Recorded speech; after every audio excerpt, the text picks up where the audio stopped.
स्वर्ग गावातच निर्माण करा, त्यासाठी कर्तृत्ववान लोकांची गरज असते। ग्रामपंचायत ही मोठेपणाची जागा नसून काम करणाऱ्यांचे व्यासपीठ आहे। ज्यांना कामाची अक्कल नाही त्यांनी ग्रामपंचायतीमध्ये जाऊ नये, असे प्रतिपादन आदर्श गाव पाटोदा येथील माजी सरपंच भास्करराव पेरे पाटील यांनी केले। शामगाव ग्रामपंचायत व नवयुग क्रांती संस्था यांच्या संयुक्त विद्यमाने आयोजित व्याख्यानात ते बोलत होते।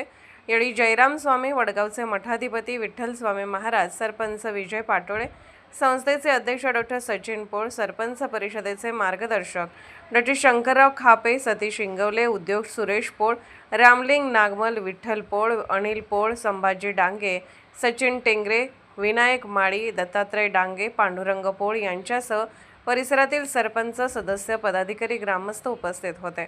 पेरे पाटील म्हणाले, पंचायत व्यवस्था गावाच्या विकासाचा केंद्रबिंदू आहे।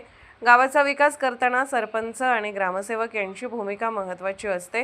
विकास कामांमध्ये चुका होऊ शकतात, मात्र अक्कल नसलेले लोक निवडणुकीला उभे राहतात, ही चिंतेची बाब आहे। यावेळी त्यांनी ग्रामविकासासाठी 7 कलमी कार्यक्रम मांडला।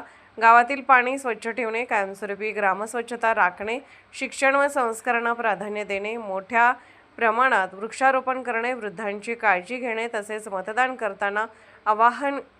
करण्याचे आवाहन त्यांनी केले। डॉ सचिन पोळ यांनी गावातील कचरा व्यवस्थापनासाठी संस्थेच्या माध्यमातून घंटागाडी सेवा सुरू करण्यात येणार आहे, तर लवकर वृक्षारोपणाचा दुसरा टप्पा राबवण्यात येणार असल्याची माहिती देऊन गावाच्या विकासात योगदान देण्याचे ग्रामस्थांना आवाहन केले। यावेळी विठ्ठल स्वामी महाराज, विजय पाटोळे यांनी मनोगत व्यक्त केले।